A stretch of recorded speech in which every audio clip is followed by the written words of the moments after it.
Hello and welcome to what's in this week's Oban Times with me, Ellis Butcher. Me, Fiona Scott. And me, Cathy Griffiths.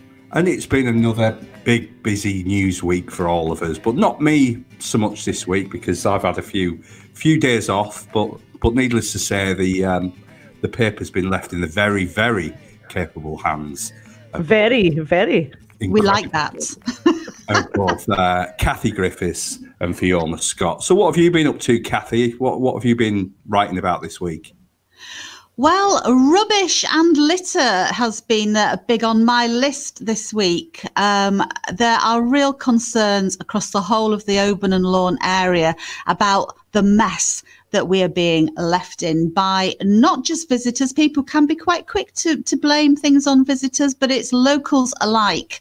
In fact, it's got so bad. We're talking everything from just discarded sort of, takeaway wrappers, food, general rubbish overflowing on the streets, to tents and camping gear being discarded at locksides. All sorts of problems going on. And it's got so bad. I mean, we've even actually heard about discarded drugs needles in public toilets, which is really, really scary. But this has got so bad, so early down in us sort of opening up our gorgeous area to people as well. So lots of people out and about now.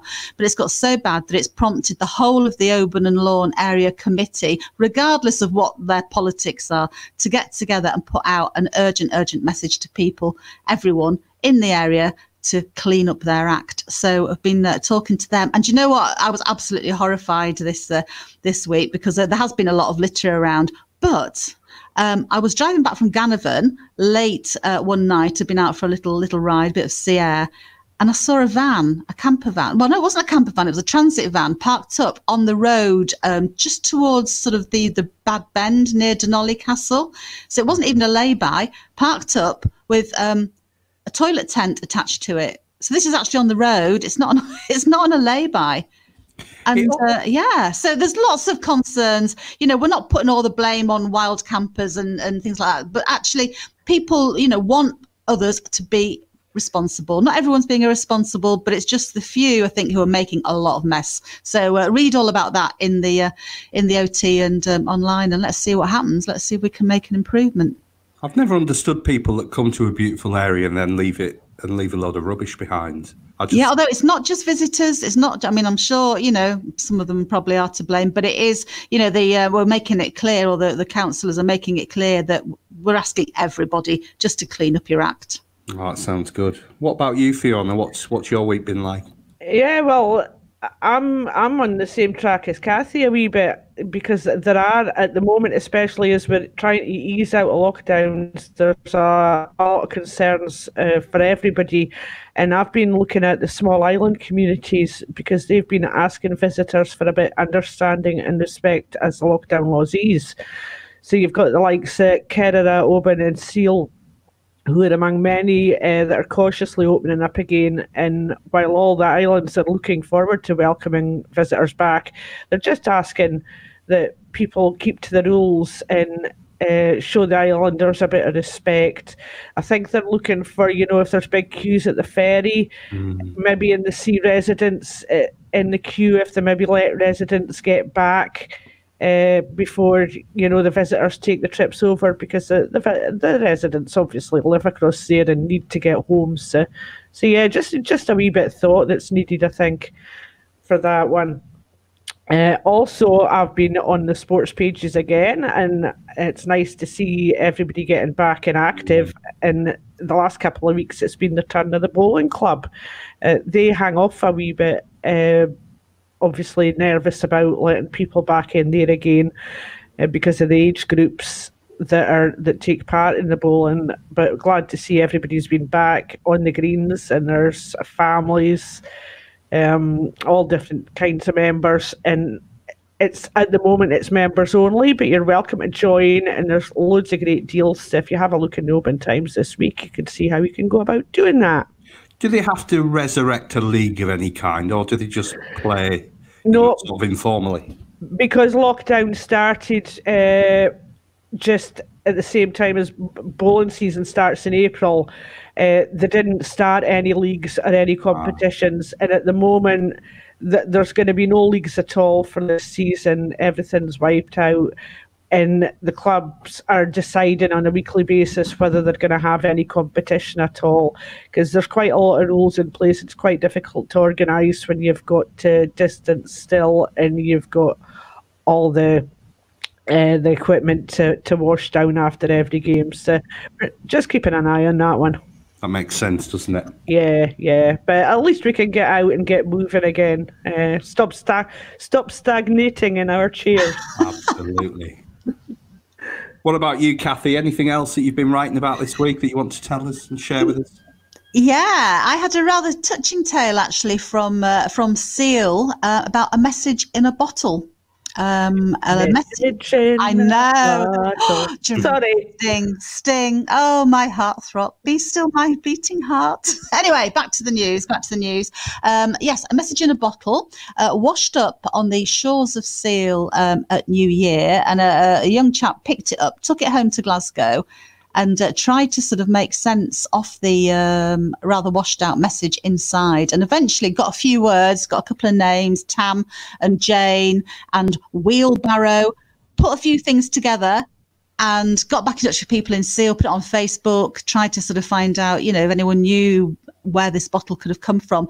And you can read all of this story, of course, in the OT, but the bottle is now on its way back to the lady who sent it. Well, it's interesting that you should mention bottles, because I was going to ask Fiona in particular, what's the most, Fiona, that you've ever paid for a bottle of whiskey?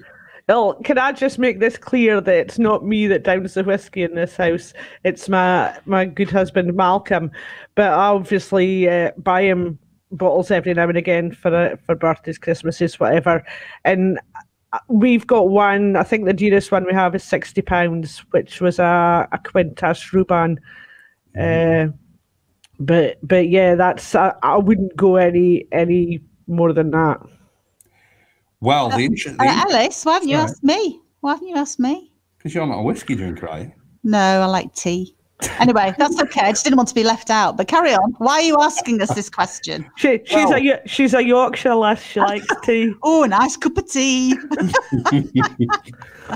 Well, the reason that I've mentioned this is that one of the stories that I have done this week is all about an auction of a very, shall we say, famous bottle of whiskey, which was recovered from the wreck of the SS Politician. Now, anyone who knows their Scottish history will know that the SS Politician was sunk 79 years ago.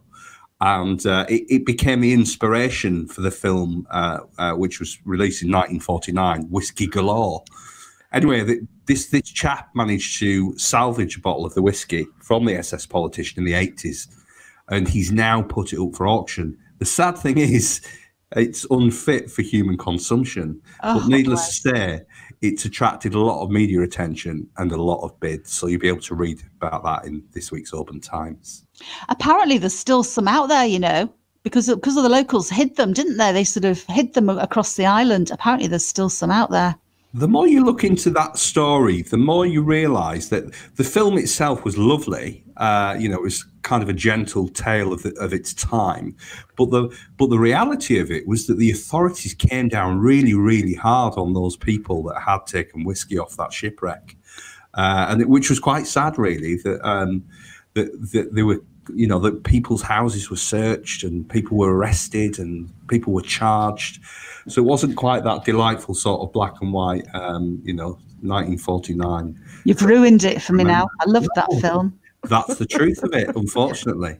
And can I just remind everybody, the lockdown birthday section, which we've had for the last couple of months in the paper, ends at the end of July, just because everybody's getting back out and about again, and your kids can go and mix with other groups of children. So we don't need to put their party photos in the paper for people to see anymore. So yeah, if you want a last minute birthday request, can you get them into us by Monday, August the 3rd? Here at the Oban Times, we're always happy to hear from you. So stay in touch, tell us your stories, and keep sending in your photos. You can contact us by calling 01631 568 000, or you can email editor@obantimes.co.uk or message us on Facebook. You can keep reading all our stories for free online during the COVID crisis, or you can pick up a copy of the OT from supermarkets, newsagents and petrol stations. To get the page-turning digital edition of the Oban Times, you can subscribe now and get 3 months for the discounted price of just £4.80. So that's all we've got for this week. Please make sure that you stay safe and stick to the current guidelines. And it's goodbye from me, Ellis Butcher. Goodbye from me, Fiona Scott.